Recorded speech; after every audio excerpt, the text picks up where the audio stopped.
bersama Pak Karno di titik nol Yogyakarta pernah menjadi pusat pemerintahan Indonesia tahun 1946 sampai 49 menjadi ibu kota negara Republik Indonesia Jogja selama 3 tahun. Pak Dirman menghadap Pak Karno. Assalamualaikum Pak Presiden, saya mohon izin menyerang orang-orang Belanda. Tunggu Dek Dirman, tunggu. Saya sama kabinet rembukan sudah ketemu. Kita jangan agresi, gak boleh penyerangan. Kalau kita menyerang, kasihan rakyat jelata. Kita tidak punya senjata, wahai Dek Dirman.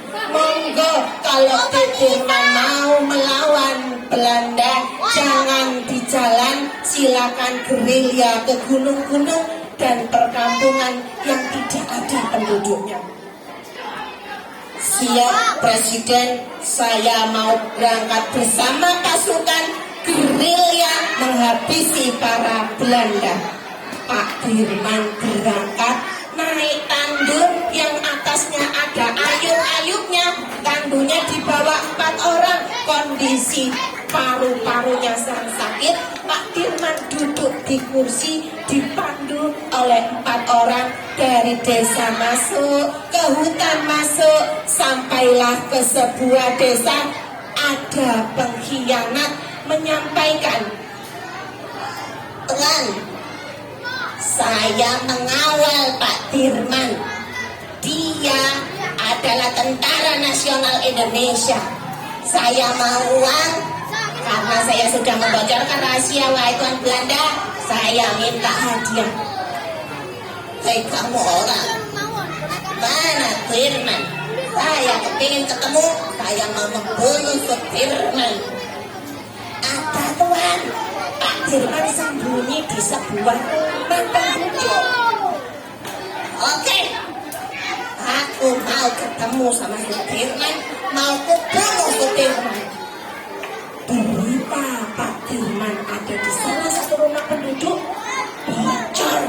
Ada orang yang berkhianat dan orang itu pun tidak tahu kalau Pak Dirman sudah menghitung siasat. Orang-orang ganti baju, orang-orang mengganti baju kemerdekaannya dengan baju rakyat jelata. Mereka duduk dan ngaji bareng.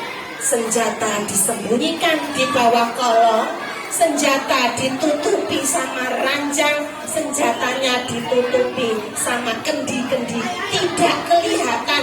Dan ketika didobrak,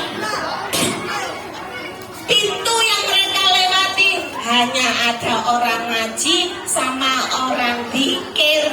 Pak Dirman menyamar menjadi orang rakyat jelata. Pak Dirman selamat karena siapa? Allah, dilindungi sama Allah. Dan Belanda kecilik, Belandanya pulang, Belandanya pun aku mundur, alam merkosakan aku. Dulu belum ada ya lagu Belandanya begitu. Orang-orang pun mundur, Belanda mundur.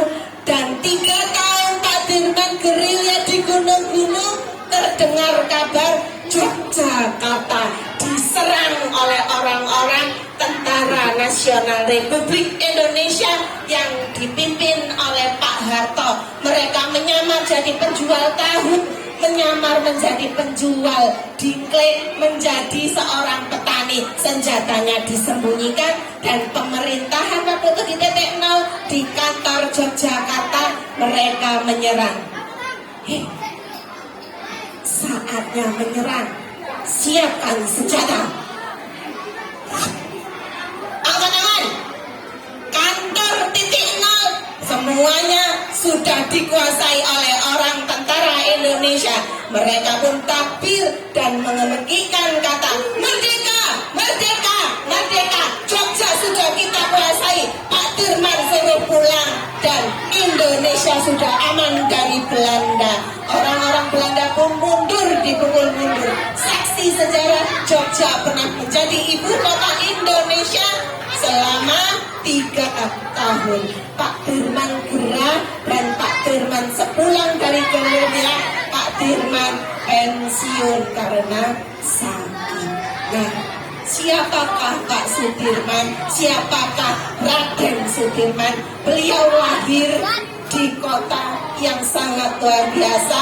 Beliau lahir 24 Januari 1916 dan meninggal di Magelang tahun 1950. Seorang santri, guru ngaji ketika gerilya. Pak Dirman tidak pernah meninggalkan sholat dan selalu sholat tahajud, selalu ngaji.